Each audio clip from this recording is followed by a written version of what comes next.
जबरदस्त अनुभव होंगे। बहुत आनंद आने वाला है आपकी साधना में आपको।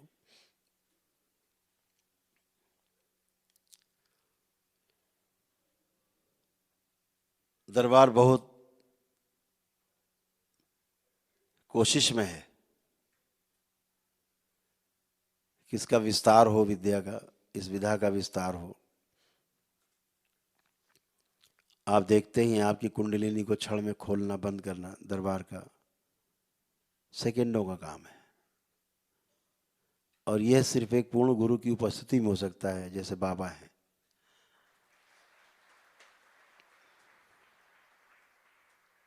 आपकी अरबों खरबों स्मृतियां जो हैं वो नष्ट की जाती हैं। अरबों खरबों आपके विचार जो गंदे हैं नष्ट किए जाते हैं, एकदम शुद्ध और पवित्र किया जाता है आपको। और ये भी अद्भुत है इस दरबार की तंत्र दीक्षा कि आप अपने घर में अपने परिवार में रह के, अपने परिवार से जुड़े रहकर, अपने अपने कर्तव्यों का पालन करते हुए इस दीक्षा के पश्चात अपना जप तप ध्यान साधना सब कुछ कर सकते हैं सुरक्षित रूप से। जब कहा जाता है कि भाई परिवार छोड़ना पड़ता है तंत्र अंत्र अगर सीखना है, तो तंत्र में सीखने जैसा कुछ भी नहीं है। तंत्र में सिर्फ अनुभव करना है, स्किल डेवलपमेंट नहीं है, इसमें एक्सपीरियंस है, सीधा एक्सपीरियंस है।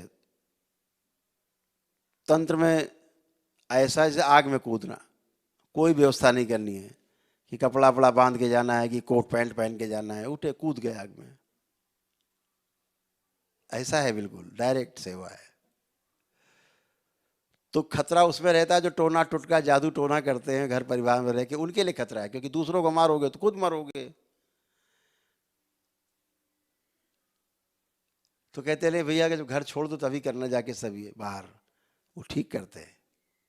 भयभीत है, क्योंकि दूसरे को भयभीत करना है तो उसके पहले खुद को भयभीत होना पड़ेगा। जो भय में जीते हैं वही एक्चुअली में भयभीत कर पाते हैं। दूसरे शब्दों में कहें तो जो लोग दूसरे को भयभीत करते हैं वो हमेशा भय में जीते हैं। तो तंत्र एक अभय की विद्या है, अभय देने की और अभय में जीने की, अभय में रहने की, अनुसंधान करने की। और तो अब बात कर ली, थोड़ी देर में बात करते हैं, ठीक है ना? सामने से आ रहे हैं, अरे बेकार आदमी है, ये अवॉइड किया, निकल गए, इतना ही है, हाँ या ना, बाकी सब उसका विस्तार है। तो जो हाँ या ना है, तो तंत्र में हमेशा हाँ है, प्रेम है, प्रेम का विस्तार है। तो दो ही शब्द हैं, हाँ या ना, बाकी सब शब्दों का मकड़ जाल है। इसके बाद बैठ के घंटों बात करते रहो आप। तो एक व्यवस्था है, व्यवस्था में जीना, प्रेम में जीना है। प्रेम में जीना मतलब अनुभव है, और अनुभव ही प्रमाण है। जैसे दरबार आपको, जब आप शुरू शुरू में जुड़े आप लोग, तो दरबार आपको एक प्रत्येक चीज का प्रमाण देता है, हर चीज का। बिना प्रमाण के दरबार बात ही नहीं करता। आप ये किया, आपको तुरंत प्रमाण मिला, हाँ हमने ये किया गुरुदेव, ये हमें लाभ हो गया। इतना अद्भुत दरबार कहाँ है पृथ्वी पे जहाँ प्रमाण मिलते हो सामने, तुरंत, इमीडिएट, सेकेंडों में। तो तंत्र जो है प्रमाण के रूप में है, क्योंकि उसमें अनुभव है, क्योंकि उसमें प्रेम है, क्योंकि वो व्यवस्था है। और व्यवस्था में जीना ही धर्म है, व्यवस्था ही धर्म है। धर्म क्या है? सूरज समय पे निकलता है, उसका धर्म है गर्मी देना। झरने बह रहे हैं, उनका धर्म है जीवन के रूप में पूरी सृष्टि में प्रवाहित होना। वायु का भी धर्म है स्पर्श, ठंडा करना। टच करना। सबके अपने अपने धर्म है। तो ये जो धर्म है ये व्यवस्था का रूप है। हमेशा आपको ध्यान रखना है, हम आपको थोड़ा सा आगाह भी करना चाहें कि कभी भी जब भी आप कुछ भी सोचते हो, बहुत ध्यान से सुनना, आपके लिए बहुत शुरुआती कड़ी की बात है, इसको पकड़ लेंगे तो फिर चले जाएंगे तैरते हुए। जैसा आप सोचते हो तो बहुत ही अद्भुत है, आसपास वैसे ही व्यवस्था अपने आप बनना शुरू हो जाती है।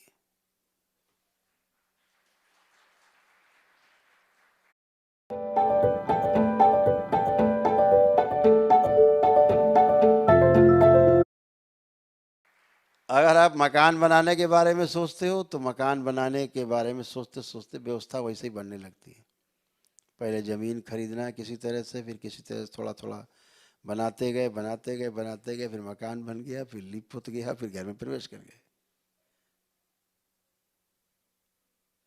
तो चाहे आप सृजन की ओर जाएं चाहे विध्वंस की ओर जाएं, इसमें सृष्टि आपको बिल्कुल रोकती नहीं। आप स्वतंत्र हैं कि मनुष्य जो है एक ऐसा प्राणी है पृथ्वी पे जिसके पास कर्म की स्वतंत्रता है। कर्म की स्वतंत्रता केवल मनुष्य के पास है। लेकिन एक बार कर्म कर दिया तो भोगने के लिए फिर आप परतंत्र हैं, आप उसमें रोक नहीं लगा सकते। करने तक आपके पास, आपके हाथ में है, वहां तक पहला कदम उठने तक उठा दिया, अब भोग तय हो गया।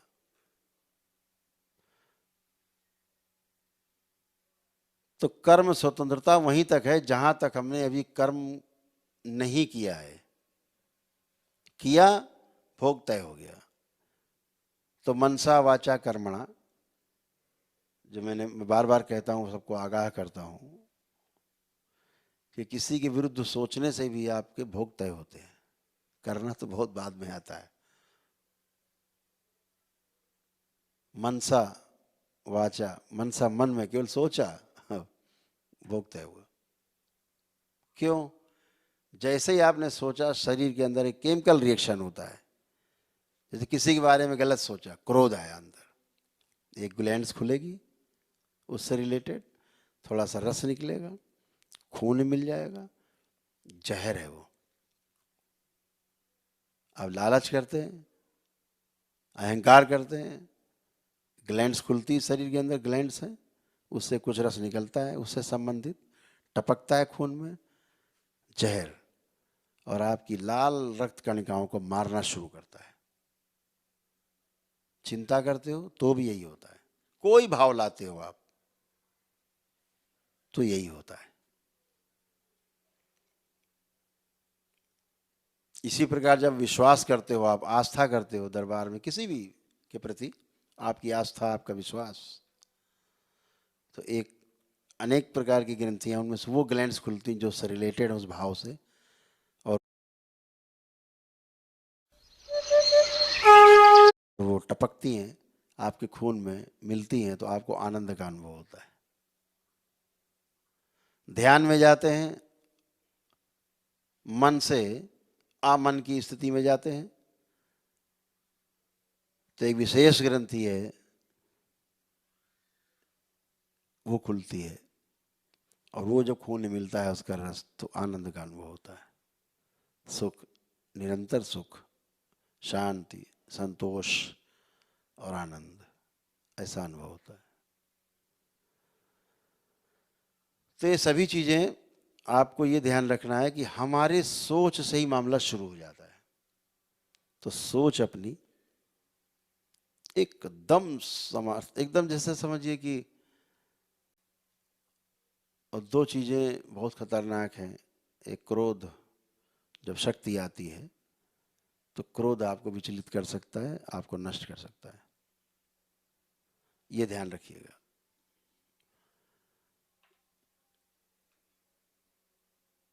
अहंकार आपको नष्ट कर सकता है,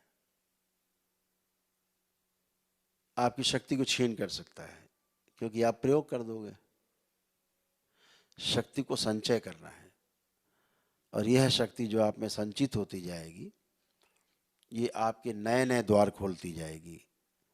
ऐसे ऐसे द्वार खुलेंगे जिनके बारे में आपने कभी अभी कल्पना ही नहीं की है। मैं देखता हूँ आज के बच्चों में भी, महिलाओं में भी बहुत उत्साह है। मेरे ख्याल से 35% से ज़्यादा बच्चियों ने और महिलाओं ने भी दीक्षा में भाग लिया है। उनको भी तंत्र दीक्षा का पात्रता में उनका चयन हुआ है।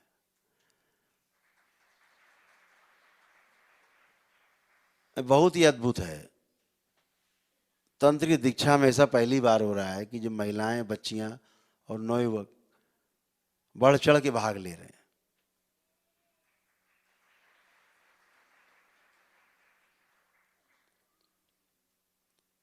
कई परिवार तो ऐसे हैं, हमने देखे हैं, कई परिवार हैं, धीरे धीरे करके पूरा परिवार ही दीक्षित हो गया है तंत्र की दीक्षा में। पहले मंत्र की दीक्षा में रहे, अब वो धीरे धीरे करके पूरी तंत्र की दीक्षा में पूरा पूरा परिवार दीक्षित हुआ है। हमने, ये तो बहुत ही अद्भुत है। तो हमेशा जो सोच विचार है उस पर ध्यान अपना रखना है। जीवन है एक, जीवन 5 चीजें हैं जीवन में, जिसे हम कहते हैं आत्मा, बुद्धि, चित्त, वृत्ति और मन। जब हम कहते हैं ध्यान करो, तो ध्यान की जो सरल विधि, आंखें बंद करते हैं, अपनी भ्रुकुटी पे, अपने आज्ञा चक्र पे जब ध्यान अपना मस्तक के बीचों बीच, दोनों भवों के बीच में स्थिर करते हैं और ध्यान करना शुरू करते हैं, एकाग्र होते हैं, पहले एकाग्रता लाते हैं। ध्यान तो घटना है, क्रिया नहीं है कि आप करोगे ध्यान हो जाएगा, ऐसा बिल्कुल नहीं है। ध्यान घटना है।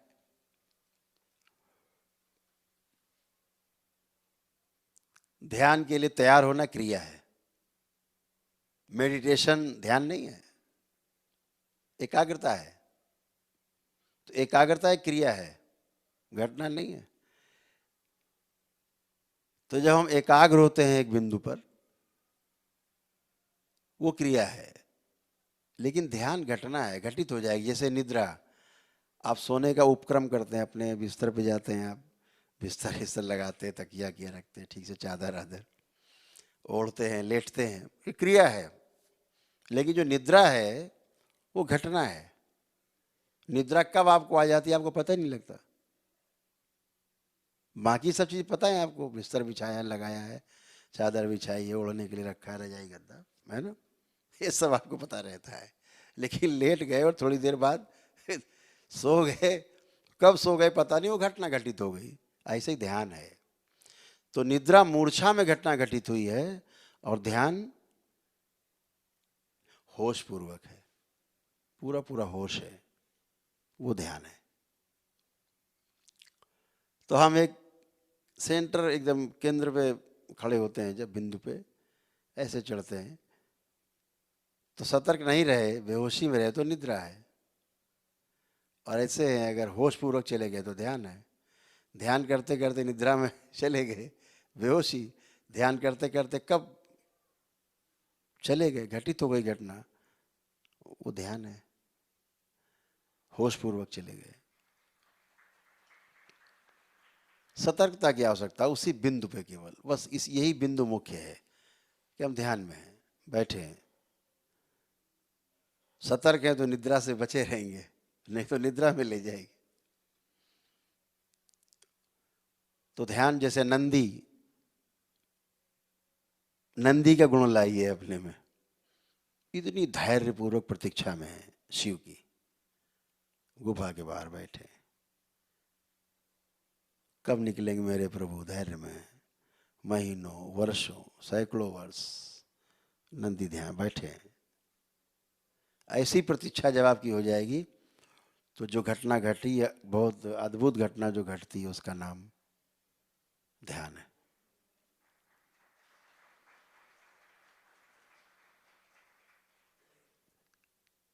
तो ध्यान से दो वस्तु है ना, एक ध्यान करना और एक ध्यान देना।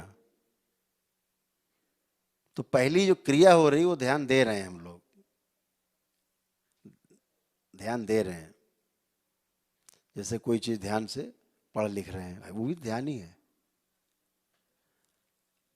तो ध्यान करना तो अपने लिए, ध्यान देते हैं कब? जब दूसरों के साथ जीते हैं तो ध्यान देना पड़ता है। जब केवल अपने लिए जीते हैं तो ध्यान करना पड़ता है। और दोनों प्रकार के ध्यान बहुत अद्भुत हैं। अगर दोनों में सतर्कता बनी रहे,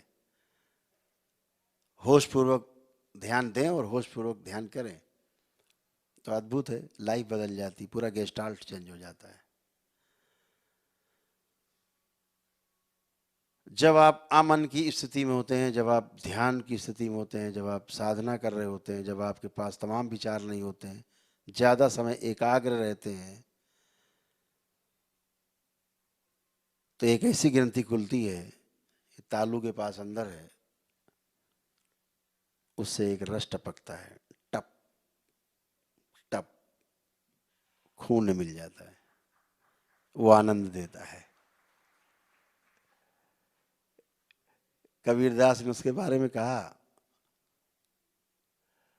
बड़ा अद्भुत लिखा। जैसे वो स्कूल के पढ़े लिखे तो नहीं थे, लेकिन कड़े तो थे। तो उन्होंने कहा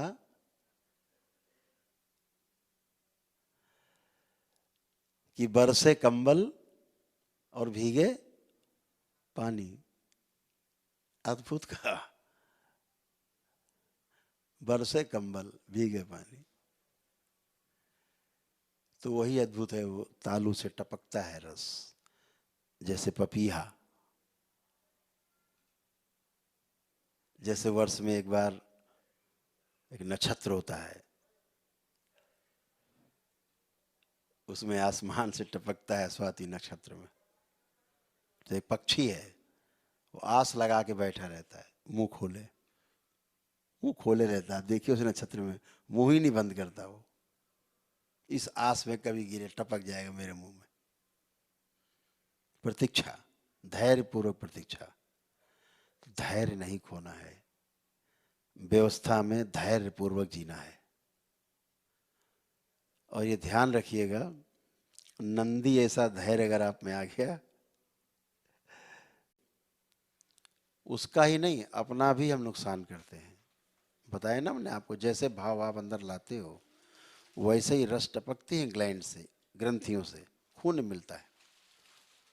और जब अमन की स्थिति में जाते हो, ध्यान की स्थिति में चले जाते हो, तो फिर एक स्पेशल ग्रंथि खुलती है, वो टपकता है अंदर। तो ऐसा टपकन होती है कि महीनों आपको भूख नहीं लगे, प्यास नहीं लगे, साधना में बैठे। ऐसे तो लोग करते साधना, शरीर भी आपका पुष्ट है, स्वस्थ है, सुंदर है, गुफाओं में बैठे हैं, वर्षों बैठे हैं, उसी के सहारे बैठे हैं। और कुछ वहाँ कौन सा चूल्हा जल रहा है, किचन चल रहा है वहाँ की, ये खाना है पीना है जंगल में, कैलाश में। ध्यान ही तो है, आनंद ही तो है। तो सभी से यही मेरा आग्रह है कि जब भी अपनी साधना शुरू करें तो बाबा और माँ से हमेशा प्रार्थना करें कि हमको तमाम जो भटकाने वाली प्रवृत्तियां हैं उनसे बचना है, बचाएं, हमारी सुरक्षा करें, और हमें 84 लाख बंधनों के, 84 लाख योनियों का जो बंधन है उससे हमें बाहर निकालें, अद्वैत की ओर यात्रा कर सकें द्वैत से।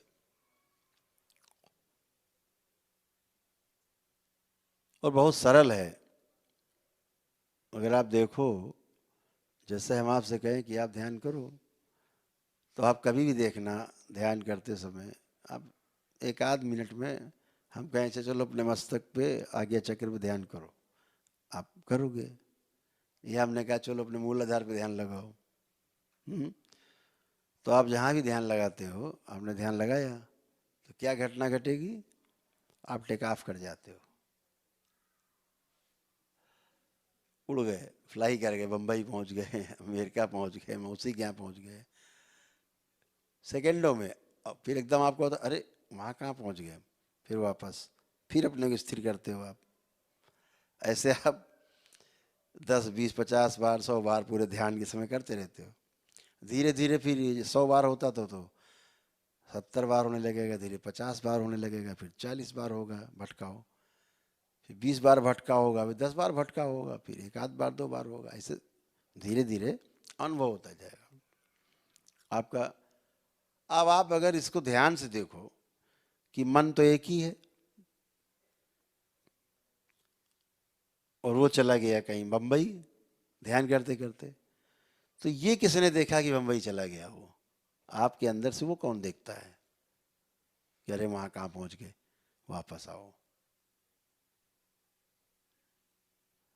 तो हमेशा ध्यान रखो, आपका जो मन है, मन के ऊपर जो चौकीदार है, जो दृष्टि है जिसकी, उस दृष्टि का नाम है वृत्ति। वृत्ति आपको जो है चौकीदारी करती रहती, क्या कर रहे हो बेटा, देख रहे हैं हम, ठीक। और जो वृत्ति में जो विश्लेषण और तुलन की क्रिया होती है, मन में तो चयन और आस्वादन की क्रिया होती है, टेस्टिंग और सेलेक्टिंग। लेकिन जो वृत्ति में जो क्रिया होती हैं, दो, तुलन और विश्लेषण की, एनालाइज होता है और मैनेजमेंट। तो जो तुलन विश्लेषण होता है, उस क्रिया पे वृत्ति के ऊपर जो दृष्टि होती है वो चित्त की होती है। चित्त उसके ऊपर दृष्टि बना के बैठता है। वृत्ति तुम गड़बड़ कर रही हो तो उसके ऊपर चित्त है।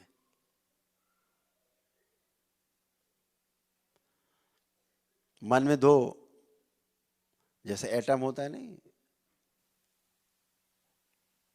तो अगर उसकी हम स्टैटिक्स पे बात करें या डायनेमिक उसे बात करें, तो मन में 2 और वृत्ति में 8 हैं और चित्त में 16 हैं क्रियाएं। 16 प्रत्यावर्तन और 16 परावर्तन, ऐसे 32 जो है स्थिति और गति है, स्टैटिक्स और डायनेमिक।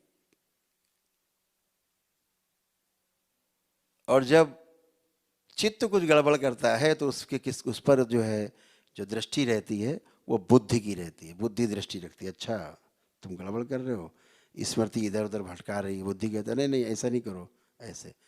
स्मृति कह रही इसने हमको मारा था, इसको मारना है। बुद्धि कह रही नहीं नहीं मारना नहीं, बंद हो जाओगे, पुलिस पकड़ ले जाएगी, मुकदमा हो जाएगा।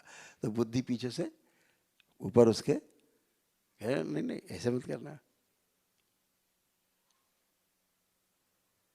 स्मृति अपना काम कर रही, इससे ये मांगा जाए, बुद्धि कह ना ना ना सम्मान गिरेगा, नहीं मांगना नहीं है, छोड़ो इसको। तो आपके जो चित्त है, उस चित्त में 32 क्रियाएं हो रही हैं। 16 प्रत्यावर्तन, 16 उसका परावर्तन, 16 जो है उसकी स्थिति है और 16 उसकी गति है। जब स्मृति बनती है ना तो श्रुति से आप सुन रहे हो ना, तो सुन रहे हो आप, आपकी स्मृति में जा रहा है, आपकी स्मृति बनती जा रही है। तो जो स्मृति बन रही है श्रुति के कारण, तो श्रुति जो है और स्मृति एक गति है, दूसरी स्थिति है। तो ऐसे ही फिर बुद्धि का जो नियंत्रण और उसका जो दृष्टि है वो चित्त बनी रहती है, चित्त नियंत्रित रहता है अगर बुद्धि ठीक है। अब बुद्धि गड़बड़ हो गई, गड़बड़ करती है तो उसके ऊपर आत्मा, उसका प्रभाव रहता है। बुद्धि कहती है ऐसा नहीं, ऐसा करके ऐसा कर लेते हैं। आत्मा कहती है ठीक काम नहीं है यार, इससे भोग बढ़ेगा। बुद्धि कहती देखा जाएगा यार, भोग एक एक भोग सही। आत्मा फिर कहती है अरे यार ऐसे नहीं, छोड़ो हटाओ माफ करो, क्योंकि आत्मा का स्वभाव है प्रेम, आत्मा का स्वभाव है अनुभव। तो वो बार बार बुद्धि को कहता है नहीं नहीं ठीक नहीं है, एक बड़े बुजुर्ग की तरह, अरे अरे छोड़ो हटाओ, क्षमा बड़ा उनको चाहिए।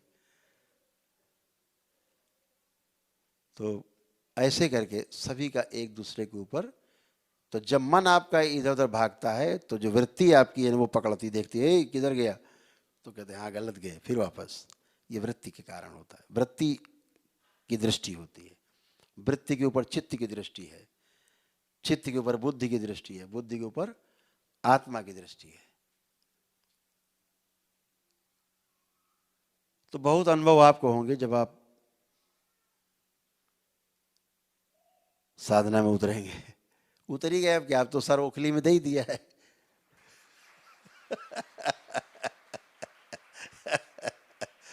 बहुत अद्भुत है। और कवच ऐसे लगे हुए ना कि शेर दिखे ना, शेर सामने लेते ना, अरे यार शेर आ गया तो दिखेगा, तमाम चीजें दिखेगी। तो ऐसे लगे हैं कांच, दिख तो रहा है लेकिन शेर क्या, उसके पिताजी भी इस कांच को नहीं तोड़ सकते, पंजे मारेगा सब कर, आप बैठे हंसते रहो अंदर से, वो बाहर सर पटकता रहेगा, कुछ नहीं कर सकता। ऐसे इसे कवच कहते हैं। ऐसा कवच बाबा आपको अभी प्रदान करेंगे, आप सबको, सभी को आपको सुरक्षित कर। ओम।